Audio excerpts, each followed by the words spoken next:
Hi and welcome to the 7th module in this self-help program for depression. In this module we will continue with an important concept to keep in mind while engaging in behavioral activation, namely avoidance. If you take another look at our vicious circle of depression, you will see that inactivity is a core feature, and in many ways avoidance is on the other side of the coin here. We can ask ourselves, why the inactivity? What makes one stop doing the sort of activities that used to fill the daily life with joy and meaning? Ask these questions and you might find that avoidance is to blame. Let's look at some examples. Laura is a full-time student with a lot of material she needs to work on each week in order to keep up with the class she's taking and to be prepared for the exams at the end of the semester. After a couple of weeks where Laura has been a little unstructured, she finds that the material has now accumulated, so it seems enormous. Every time Laura gets started with her material, she experiences a great discomfort because the task is so big and she's behind on everything. As a consequence, Laura fails to prioritize working on the material, and her mood worsens for each week as the material she needs to review keeps growing. Being a student, Laura can stay in bed a long time without anyone realizing it. As she falls behind on her studies, she stays longer and longer in bed, ruminating on how far behind she is. John works at an upstart business. He enjoys his work and the company of his colleagues, but he has an awkward relationship with his boss. John has recently gone through a bout of influenza, and he has had difficulties maintaining his normal workflow. This is something John's boss notices right away. As a result, John is given a verbal reprimand and told that he is expected to keep up with his workload. This was an awful experience for John, as he feels that he's being treated unfairly. After their meeting, John does everything he can to avoid meeting his boss. He takes care not to go to lunch when he might meet his boss and strategically plan his entry and exit from work, as to not run into his boss in the hallway. This results in less time spent with his co-workers and a constant vigilant perception. He also gets problems delivering his work on time because he feels that everything must be perfect before he hands it in, because John just can't stand another reprimand. This situation has a negative impact on John's mood and overall well-being, and even affects him when he's not at work. Simon recently went through the most difficult time in his life. He's never had any symptoms of depression before, but after his father died, his overall outlook has gotten darker. Every thought of his father stings him emotionally. Simon uses activities with his children and his hobbies as a distraction from this sting. Every time he feels a rising discomfort, he engages in activity so he doesn't have to feel or think about it. But this strategy seems to be failing, as Simon is beginning to show signs of depression. So, what's the main feature of all these three anecdotes? On the surface, they all look dissimilar, with different people experiencing different set of circumstances. But they all have one thing in common, namely an unfortunate problem-solving strategy that we call avoidance. Let's get to know this process by looking at some of the main features. Let's get this one out of the way first.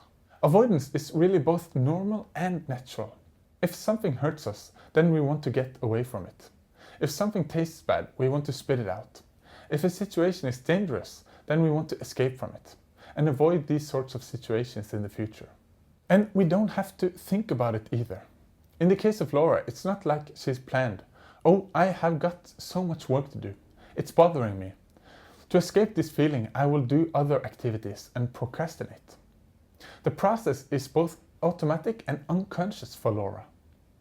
In all our examples, as well as in real life, we find that the lure of avoidance comes from the fact that it provides a short relief. You might feel a sense of relief if you cancel an appointment that you've been nervously awaiting, or an important meeting, or delay the start of a difficult project. But if you take too much time or never get around to actually completing these tasks, then you'll find yourself in danger of getting stuck in a vicious circle of depression. It might not be obvious, but in our examples and in real life, there are often an emotion at the center of the avoidance. You may avoid certain activities or situations because they trigger an emotion. For instance, one can avoid feeling overwhelmed by staying in bed.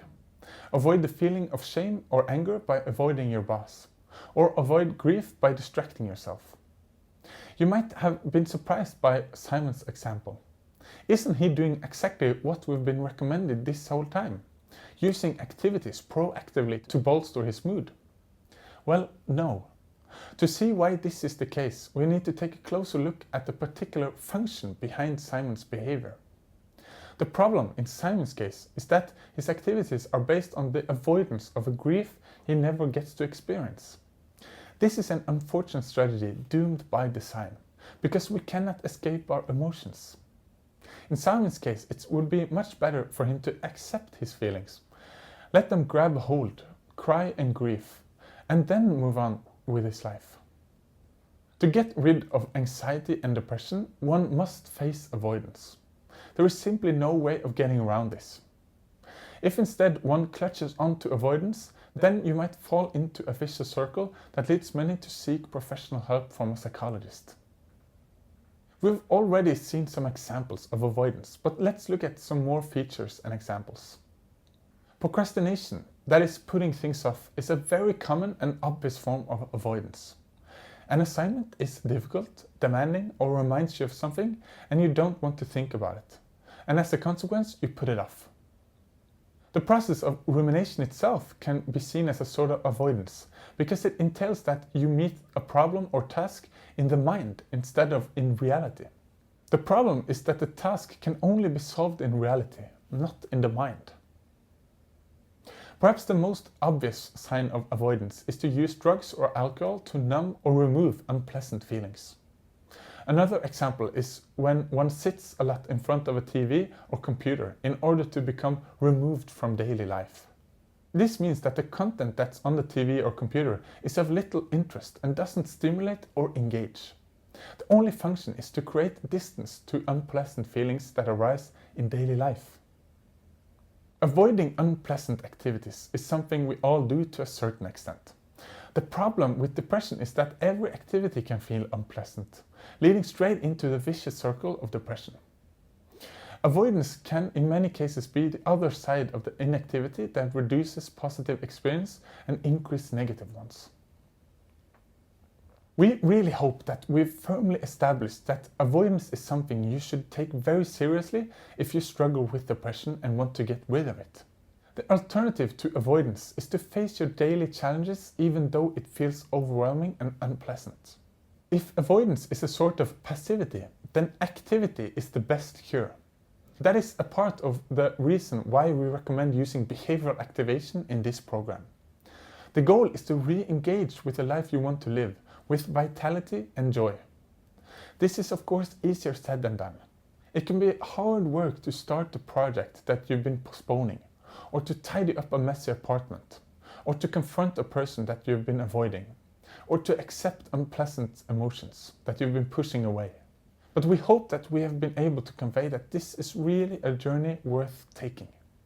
And we also need to point out, as previously mentioned, that change is easier when it's done in small steps, especially compared to the all or nothing approach. Perhaps set a small and manageable goal that you know you'll be able to handle, and then increase your level of ambition gradually from there. Work on your school or work assignments for 5 minutes, or spend 10 minutes cleaning up in the kitchen, or send one text message to a friend, etc. Small changes towards activation is what you need. That was it for this module. We recommend that you start the next one, which is about common challenges people face while working on behavioral activation, after you've tried to use it for a couple of weeks or months. Only then is the content provided there useful for you. We recommend that you repeat the information provided in the previous modules in these next weeks or months, to get some helpful repetition while making changes in your life. Good luck!